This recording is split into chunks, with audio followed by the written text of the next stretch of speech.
Assalamualaikum warahmatullahi wabarakatuh. Halo sahabat Semesta Indonesia. Hari ini saya ingin bertemu Pak Ustadz Rahmat Hidayatullah untuk menanyakan Idul Adha. Tentunya berkaitan dengan kurban. Yuk kita ketemu dengan Pak Ustadz.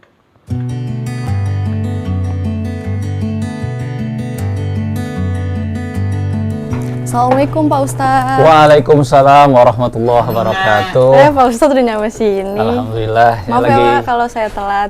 Ya nggak apa-apa. Kita lagi ngontrol peternakan kambing di Yamasta untuk sebagai setting buat anak-anak di sini. Ya. Gimana kabarnya Pak Ustadz? Alhamdulillah baik. Kebetulan cuacanya juga cerah dan kita dalam kondisi sehat ya. Lagi sibuk apa ya Pak Ustadz? Masih seperti biasa dari taklim ke taklim, namun hari ini memang lagi persiapan ngontrol ini hewan kurban dan stok-stok yang lainnya mungkin nanti akan bisa dipersiapkan buat keperluan. Mungkin ada umat-umat yang perlu, nanti kita bisa persiapkan di sini. Oh iya Pak Ustadz, sebentar lagi kan kita ingin menyambut Hari Raya Idul Adha, yang dimana umat Muslim itu ingin berkurban. Ada beberapa hal yang saya ingin tanyakan kepada Pak Ustadz. Silakan. Mengenai berkurban ini. Apa saja sih Pak Ustadz yang harus diperhatikan ketika kita ingin berkurban? Hal-hal yang perlu diperhatikan bagi orang yang ingin berkurban, yang pertama dia tentunya harus memahami ilmunya. Syariat mengajarkan ada jenis-jenis hewan yang dianjurkan untuk melaksanakan kurban, yaitu diantaranya sapi, unta, kambing, dan domba. Itu yang tentu kita harus perhatikan juga jenis hewan ini, jangan dengan yang lainnya. Kemudian diperhatikan juga usia hewan kurban ini. Kalau unta itu harus sudah berumur 5 tahun lebih, artinya dia sudah menginjak tahun yang ke-6. Kalau sapi itu 2 tahun lebih, menginjak tahun yang ketiga. Kalau kambing seperti ini di atas 1 tahun menuju tahun kedua. Atau kalau tanda ciri khususnya adalah dia sudah punya gigi tetap 2 yang menjadi ciri khususnya. Tapi secara ukuran tadi tahun yang sudah dijelaskan bahwa sesuai syariat seperti itu.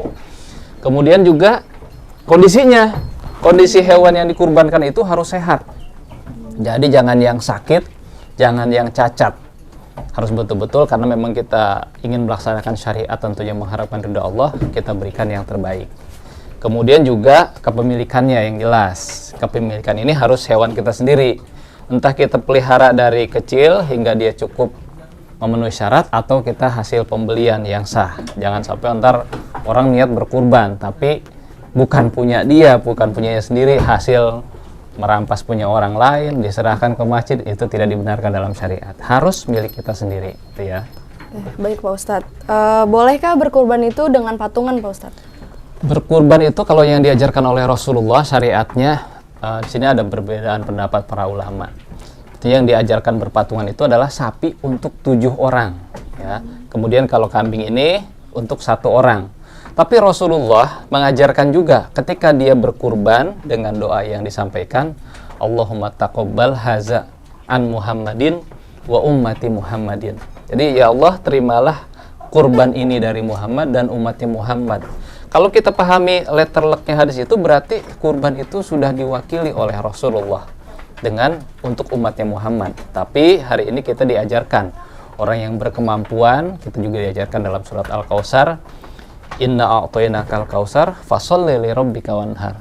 Kita disuruh melihat bahwa kita sudah menerima begitu banyak nikmat dari Allah. Allah sudah memberikan kita nikmat yang banyak, maka kita disuruh sholat, fasholli li rabbika wanhar, dan berkorbanlah. Maka ini juga menjadi syariat dalam Islam, bahwa umat Islam punya kesempatan untuk berkurban, melaksanakan hari kurban di Idul Adha ini, ya. Oke, baik Pak Ustadz. Bolehkah hewan kurban yang disembelih sebelum waktunya karena sakit atau mati Pak Ustadz? Kurban disembelih sebelum waktunya karena sakit, tapi niatnya kurban ya. Nah, sekali lagi kita melaksanakan kurban ini, asal katanya kurban itu qoroba, mendekatkan diri kita kepada Allah. Tentunya kita melaksanakan juga karena niat memang untuk ibadah. Kalau kita melaksanakannya karena terpaksa atau karena tujuan-tujuan yang lainnya, itu nanti di luar kurban. Adapun kurban syariatnya dilaksanakan pada tanggal 10 Zulhijjah atau setelahnya 11, 12, 13 ya. Jadi di luar hari itu bukan kurban. Misalnya tanggal 9 Zulhijjah itu belum waktunya kurban, atau setelah tanggal 14 Zulhijjah itu bukan hitungannya kurban. Kurban itu adalah syariat yang sudah ditetapkan pelaksanaannya. Sebagaimana amaliyah Ramadan ya dilaksanakan pada bulan Ramadan, haji pada bulan haji. Begitu pula kurban hanya dilaksanakan tanggal 10, 11, 12 dan 13 Zulhijjah. Jadi nggak ada di hari lain ya. Oke Pak Ustadz, apakah boleh kurban sapi lebih dari 7 atau kurang dari 7 Pak Ustadz? Lebih dari 7, maksudnya kurban sapi untuk 7 orang. Untuk 7 orang ya harusnya 7 orang, atau lebih dari 7 tidak, tapi memang sudah ditetapkan dalam syariat harus 7 orang. Kalau kurang, tambah patungan dengan anggota-anggota yang lainnya, bisa untuk keluarga yang sudah almarhum atau siapa yang kita niatkan kurbannya. Jadi memang sudah ditetapkan 7 sapi per 7 orang, atau jangan sampai kurang dan tidak boleh lebih gitu ya. Oke, apakah penyembelihan hewan kurban itu hukumnya wajib bagi yang mampu Pak Ustadz? Ya, kalau kita mengacu pada hadis Rasulullah, man kana lahu sa'atan walam yudahi fala yaqrabanna musallana.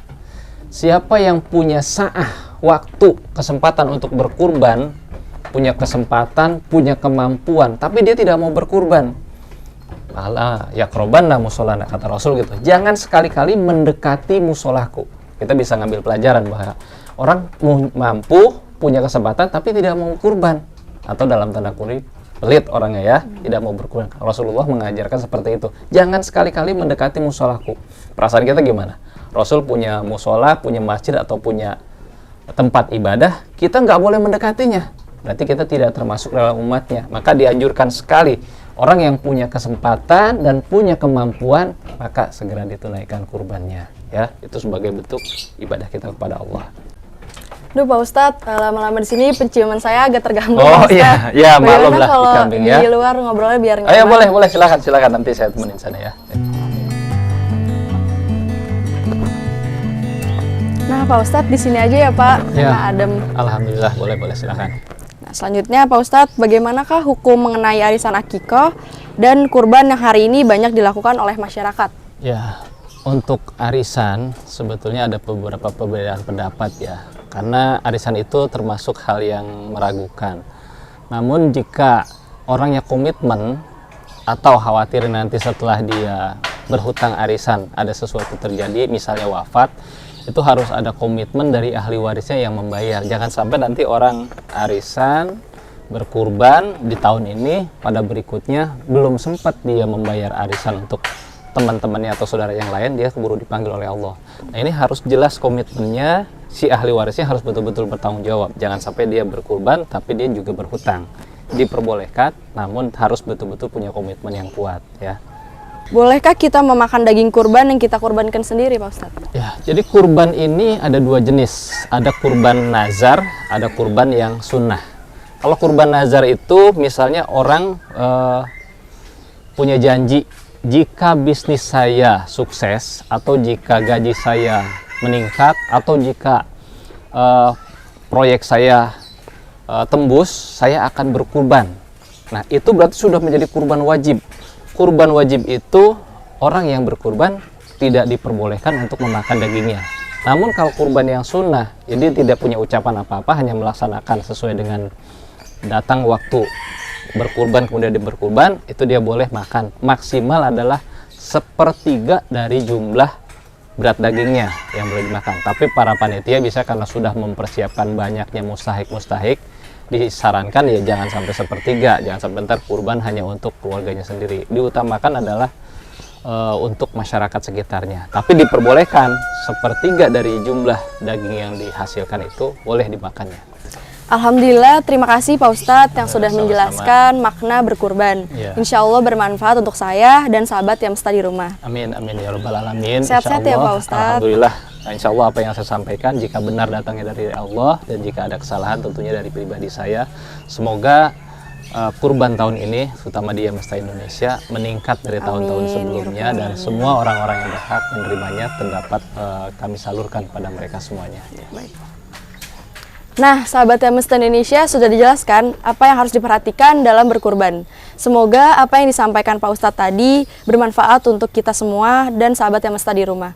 Saya Zahra Febrianti Lubis, mohon pamit undur diri. Terima kasih. Wassalamualaikum warahmatullahi wabarakatuh. Waalaikumsalam warahmatullahi wabarakatuh.